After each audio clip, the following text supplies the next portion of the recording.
Bienvenido. La información que usted va a recibir a continuación puede ser muy importante para su futuro financiero. La va a compartir con usted Fernando Palacio. Fernando es economista de la Universidad de los Andes de Bogotá. Cuenta con una maestría en habilidades directivas de la Escuela de Negocios Colinde de México. Ha sido certificado por el programa de coaching en inversiones y negocios por Rich Dad, empresa fundada por Robert Kiyosaki, autor de Padre Rico y Padre Pobre. Trabajó en los sectores financiero y de consultoría. Ha sido empresario por más de 11 años, con mucho éxito en sus negocios que se expanden por toda Colombia, Estados Unidos y Venezuela. Tiene más de 7 años de experiencia como inversionista en el sector financiero y bienes raíces en Colombia y en los Estados Unidos. Actualmente, a sus 33 años, cuenta con libertad financiera y es invitado como conferencista en seminarios de negocios alrededor de Latinoamérica. Con ustedes, Fernando Palacio.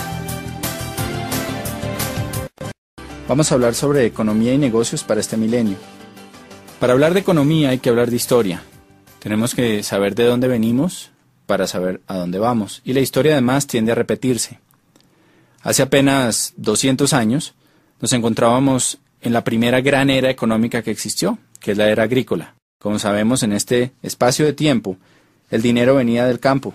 El campo era el factor de producción y el trabajo laboral y físico era lo que hacía que se producieran recursos.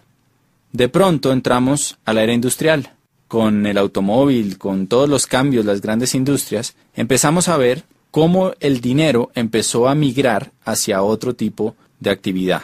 Las personas que se quedaron en el campo, pues, tristemente, fueron reduciendo cada vez más sus ingresos. Inclusive hay una frase que se encuentra a la entrada de la sede de las Naciones Unidas en Ginebra. Lee que los países subdesarrollados de hoy fueron los que llegaron tarde a la revolución industrial.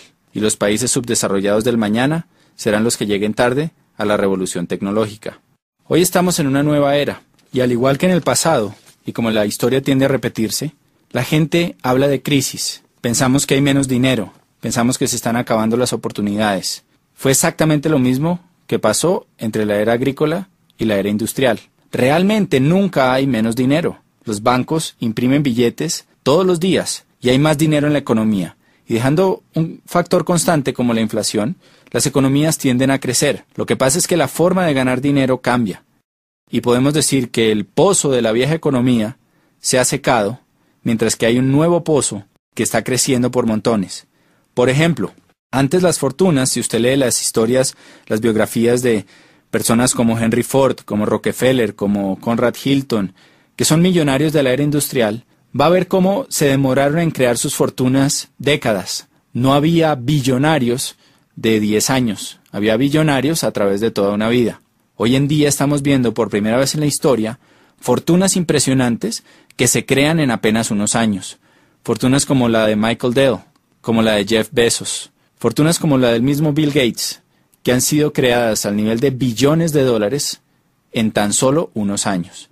Y eso es por el potencial que existe en nuestra nueva economía. Realmente hay más dinero, hay más oportunidades, pero tenemos que aprender a pescar dentro de este nuevo pozo.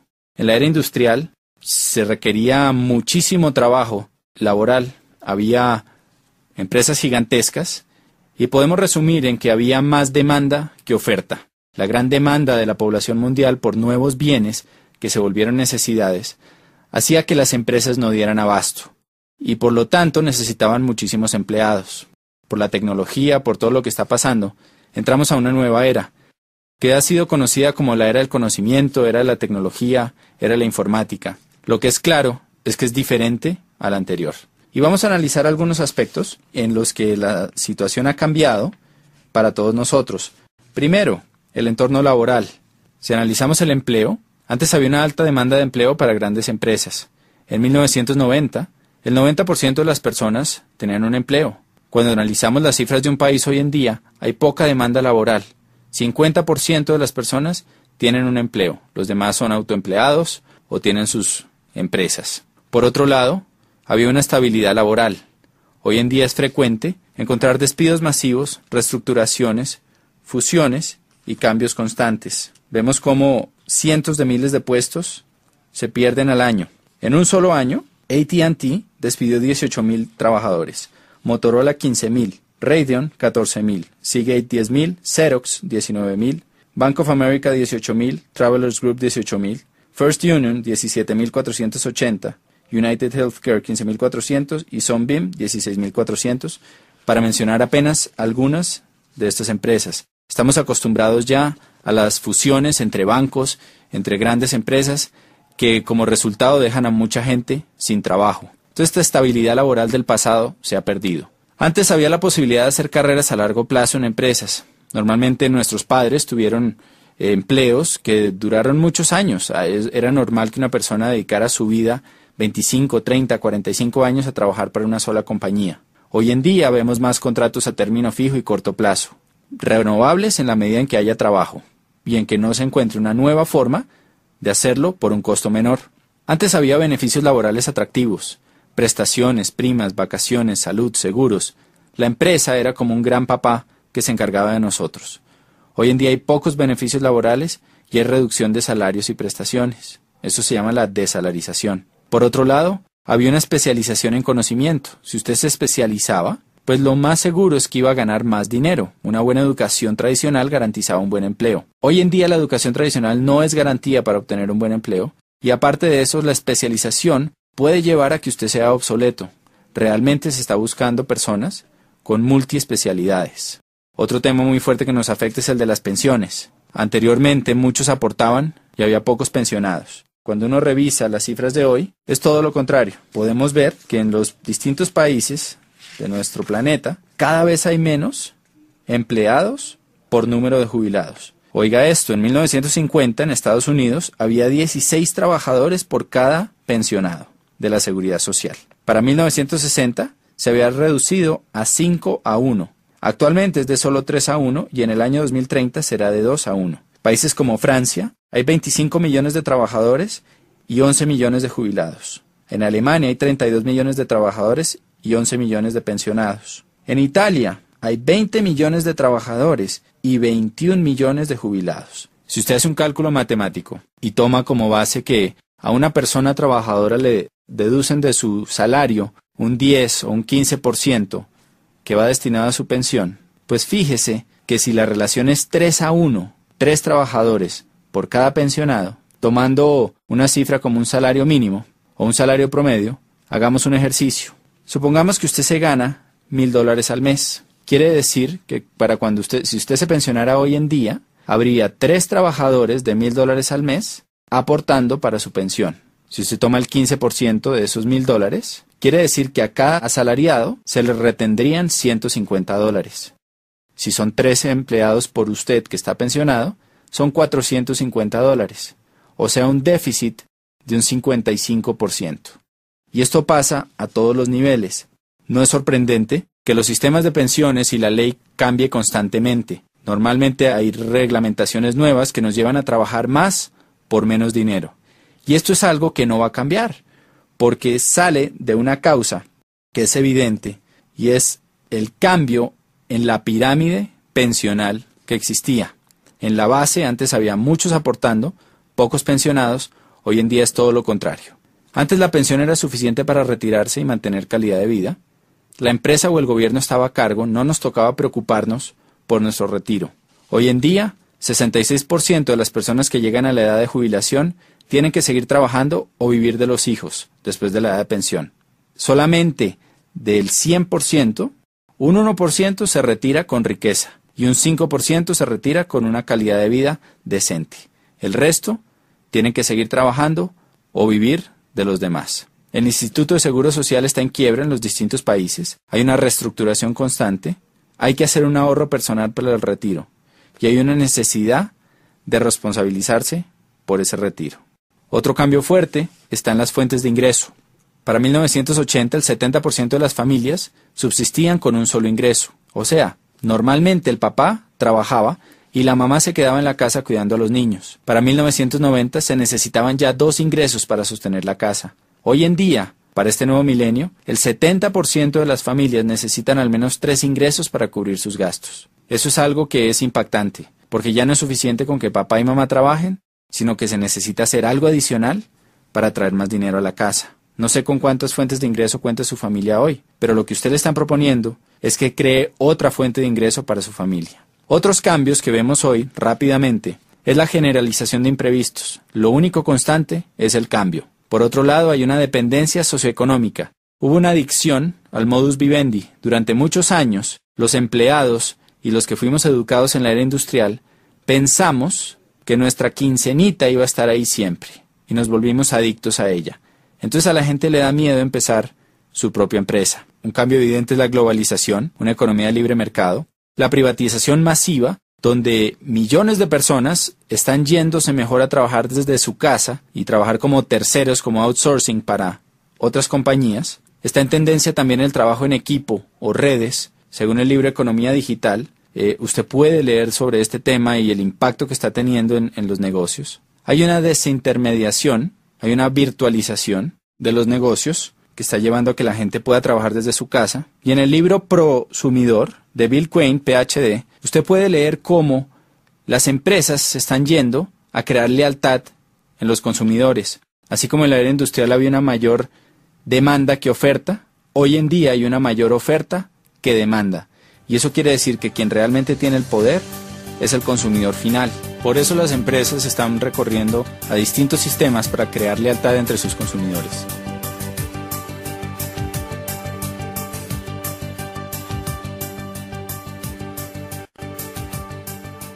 En esta parte vamos a hablar de paradigmas y tendencias que estamos viendo hoy en día en la economía y en el mercado. Y lo primero es que entendamos qué es un paradigma. Un paradigma es una serie de ideas o conceptos o filtros que tiene nuestra mente. Los hemos formado a través de nuestras experiencias y los distintos aprendizajes a través de nuestras vidas. La mejor forma de entenderlo es con un cuento que alguna vez escuché, que habla de un señor que tenía mucho dinero, pero que se lo había ganado tal vez no de la mejor forma, pasando por encima de gente, tenía muchos enemigos. Y iba en su BMW por una carretera viajando entre una ciudad y otra a una velocidad altísima. Cuando de pronto se cruzan en el carril contrario una persona que pasa y le grita ¡burro! Este señor, al oír eso, se voltea y le devuelve el insulto y le dice ¡burro usted! Sigue manejando y en la siguiente curva se estrella con un burro. Entonces, pues eso es un paradigma. Alguien le está tratando de advertir un peligro que le pueda salvar la vida y él por sus ideas preconcebidas, por su experiencia, desecha esa alerta y lo toma como un insulto. Y vemos que eso le pasa a muchísima gente en muchísimas áreas. Los paradigmas realmente no son el territorio, no es lo que está pasando, sino es el mapa preconcebido que tenemos sobre eso. Y los mapas, como bien sabemos, se han ajustado a través del tiempo. Hace mucho un paradigma era que la Tierra era plana y que la Tierra era el centro del universo. A través de la historia, pues sabemos que ese paradigma cambió. Pero si usted va al momento en la historia en que eso pasaba, lo más probable es que usted hubiera estado seguro de esto. Cuando analizamos las tendencias, tenemos que tener en cuenta estos paradigmas para que eviten llevarnos a cometer prejuicios y a desechar ideas que pueden ser de nuestro beneficio. Una tendencia, por su lado, es algo que es masivo, global y que modifica una necesidad colectiva. Por ejemplo, acuérdese la primera vez que entró a su país los teléfonos celulares. Probablemente eran aparatos grandes, incómodos, costosísimos y el costo de llamada también era muy alto. En ese momento el paradigma es que ese era un aparato que era para la gente rica y que no todo el mundo lo iba a tener. Hoy en día, sin embargo, en países como Colombia, hay más líneas celulares que líneas fijas y absolutamente todo el mundo prácticamente tiene un celular. Usted puede llamar a su jardinero, al mensajero, a cualquier persona y tiene su número celular. Entonces esto es una tendencia, el cambio del CD de acetato al CD compacto y ahora el MP3 también es una tendencia. Y hoy estamos experimentando varias tendencias que hay que analizar. En el libro de Robert Kiyosaki, de Donald Trump, que se llama Queremos que usted sea rico, del año anterior, del año 2007, ellos hablan sobre varias tendencias y cosas que están pasando a nivel mundial. Durante las primeras 300 páginas de este libro, usted va a poder leer cómo estos dos genios o visionarios de economía y negocios, puesto que uno es el primer autor en el mundo sobre finanzas personales y el otro es el primer autor sobre negocios, cómo ven que viene una gran depresión para Estados Unidos y para la región. Cuando ellos usan la palabra depresión, se refieren a algo similar a lo que ocurrió hace 78 años en la crisis de 1929. Esa época, pues muchos de nosotros no la pudimos vivir, pero sabemos que fue una época complicada. Vemos a través de las películas y de lo que cuenta la historia, pues que se perdieron grandes fortunas y que hubo realmente una crisis en la economía muy fuerte, tal vez como nunca se ha visto en los últimos 100, 200 años. Robert Kiyosaki y Donald Trump creen que eso puede volver a pasar entre el 2010 y el 2020. Constantemente vemos en las noticias signos de desaceleración económica en los Estados Unidos, en la finca raíz, en los negocios, en la bolsa, que tienen preocupados a todos los expertos. Estos signos, dicen Trump y Kiyosaki, son el reflejo de 3 factores que van a impactar profundamente nuestras economías. Número 1, ellos hablan del déficit comercial de los Estados Unidos y del endeudamiento tan alto que existe en ese país. Número 2, hablan de la desaparición de la clase media. Y eso es algo que obviamente no es solo en los Estados Unidos. En nuestros países de Latinoamérica constantemente se habla de eso, de cómo está desapareciendo esa clase media que era el motor antes de la economía. Cada vez la brecha entre ricos y pobres es más grande y eso lo vemos cuando a la clase media, empleados comunes y corrientes, le reducen los beneficios en sus empresas, bajan los sueldos, usan bonos para pagarles en vez de dinero, para así poder reducir prestaciones y aportes a salud, pensiones, todo esto. Y como una persona que probablemente ocupaba el mismo puesto hace unos años, hoy en día, pues gana menos. También lo vemos cuando conocemos a alguien que probablemente ocupaba un cargo directivo en una empresa, que tenía mucho éxito y tal vez llevaba ahí 10, 20, 30 años y de un momento para otro es despedido y se contrata una persona mucho más joven, con menos experiencia, pero que hace el mismo trabajo por una 10ª parte del sueldo. Todo eso se parte de esa desaparición de la clase media. Y por último, está el tema de los baby boomers. Los baby boomers son esa generación que nació después del año 45. Al acabarse la guerra se necesitaba volver a crecer la población de los Estados Unidos y hubo muchos incentivos para que la gente tuviera muchos hijos. Nacieron millones y millones de bebés en los siguientes 10 años y esa población es conocida como los baby boomers. Durante la historia, esta población, que hoy en día son 87 millones de personas, pues ha ido guiando los cambios y las tendencias. Por ejemplo, cuando eran bebés, la industria que más creció fue la industria de los productos para bebés, los pañales, entre otras cosas. Después, 18 años más tarde, la industria que más creció fue la de los automóviles. Necesitaban carros. 3, cuando salieron de las universidades, empezaron a trabajar, creció la industria de la finca raíz. Y también creció la industria financiera porque empezaron a hacer tremendos aportes para sus pensiones. Esta gigante población va a empezar a pensionarse del año 2010 hasta el 2020. Y eso va a crear un profundo impacto en nuestra sociedad. Póngase a pensar, ¿qué pasa cuando 87 millones de personas empiezan a retirar dinero de las acciones que han estado invirtiendo por 50 años y empiezan a gastarse ese dinero? Claramente aquí va a haber una tendencia y por eso se habla de una gran depresión. También podemos prever que las industrias de la salud, del bienestar, belleza, nutrición, productos que mejoren la salud de estas personas, pues son industrias que van a crecer tremendamente por la demanda que se puede ver. Entonces, pues Trump y Kiyosaki ven estos indicadores y prevén una fuerte depresión. En su libro, a partir de la página 300, hacen recomendaciones para que usted se pueda cobijar ante esos cambios. La primera recomendación es una inversión en finca raíz. Y esto es algo que obviamente siempre ha estado ahí y hace sentido. Si tuviéramos 15 apartamentos arrendados a $1,000 cada uno, ¿no?, que pagaran la deuda o que no existiera deuda y nos quedara ese dinero libre, pues sería buenísimo. Sin embargo, pues necesitamos obviamente el capital para comprar esos apartamentos o propiedades y la mayoría de nosotros no contamos con él en nuestro punto de partida. Entonces, analizando tendencias, paradigmas, podemos ver que claramente hay oportunidades, pero también hay situaciones. Si nosotros aprendemos a callar esos paradigmas, abrir nuestra mente y estudiar las tendencias, va a haber una gran oportunidad para todos.